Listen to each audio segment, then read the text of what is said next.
So welcome to the 10th video in Special Relativity, or the second video in Special Relativity 2. In this video we will be looking at the Doppler effect for light. And to do that we'll start with a space-time diagram. And we'll say that in one reference frame we have an observer at A and we have an observer at B. So two different positions in the same reference frame. And we also have a spaceship or a rocket ship moving with a velocity v in the x direction relative to this stationary reference frame. So that rocket ship is moving along the world line marked by CT dash, and the axes of its space-time diagram are CT dash and x dash.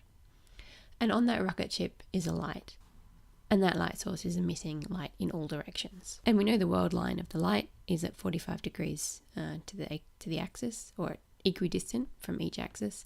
So in the positive x direction, the light is travelling along this world line, and in the negative direction, the light is travelling along this world line.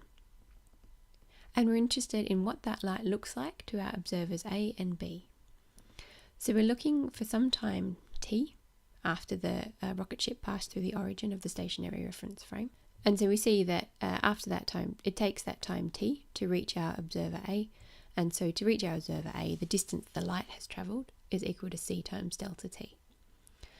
And again, from the origin, after a time delta t, it reaches our observer at B in the positive x direction, and again the distance the light has travelled in that time is equal to the velocity times the time, so c times delta t. And we also have a third thing to take into account, which is that that light is being emitted by a moving source. So after that same time delta t, the distance that's been travelled by that source, or that rocket ship, is equal to its velocity times the time, so v times delta t.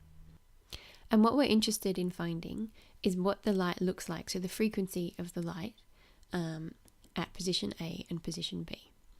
So we have a light being emitted from a moving source.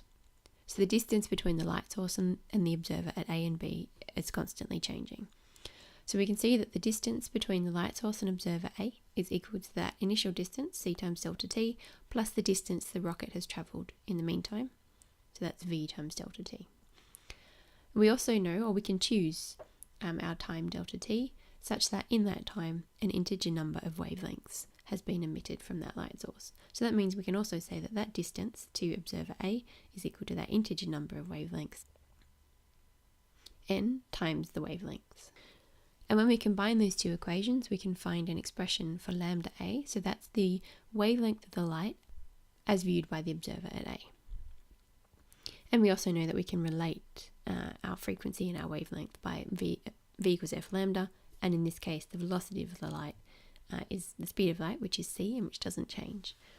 So the frequency of the light observed by observer at A is equal to c divided by lambda A, which is equal to n divided by delta t times 1 divided by 1 plus v on c, where v is the velocity of our light source, in this case our rocket ship. And we do the same calculation for the observer at B. So once again, the distance between the light source and the observer at B is changing, and it's equal to that initial distance, so the distance of B from the origin, which is c times delta t, minus the distance travelled by the rocket ship, because the rocket ship is travelling towards B in the positive x direction. And once again, we can also say we've chosen that delta t such that the distance is equal to n times lambda b. And substituting in those equations, we find that the frequency of the light as viewed by observer B is equal to n divided by delta t times 1 divided by 1 minus v on c. So we can see already that there's a difference in the frequencies of the light, or the wavelength of the light, and that's due to the fact that the light source is moving with a velocity v. So we have the frequencies as observed from our stationary reference frame at points in space A and B.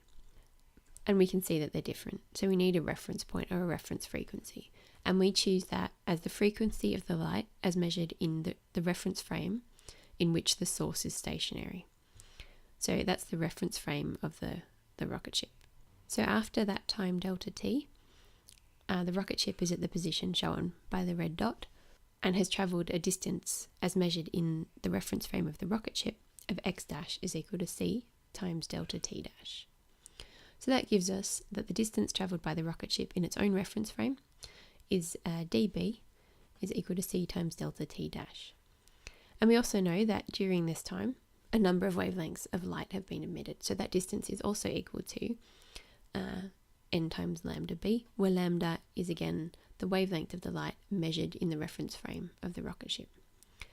And we then define our reference frequency, or our proper frequency, as equal to c divided by lambda dash, using v equals f lambda, which equals to n divided by delta t dash.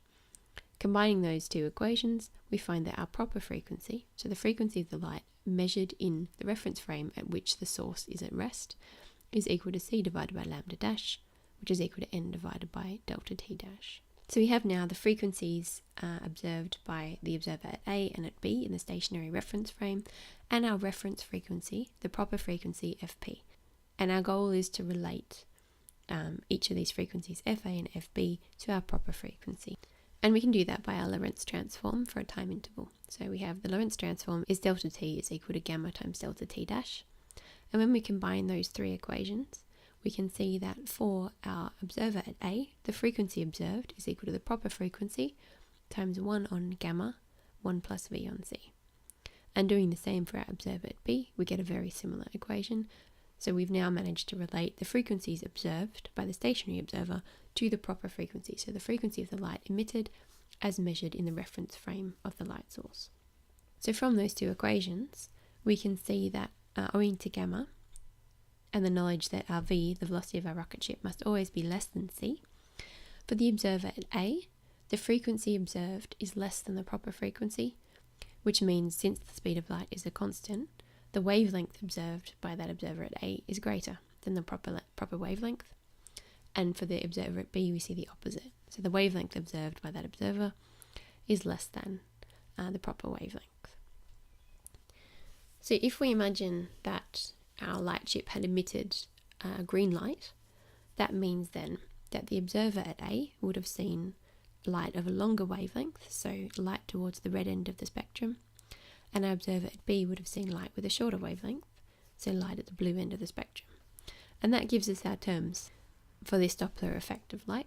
We say that light, when the source is moving away from the observer, is red shifted, so it's shifted to the red end of the spectrum, and light where the source is moving towards the observer is blue shifted.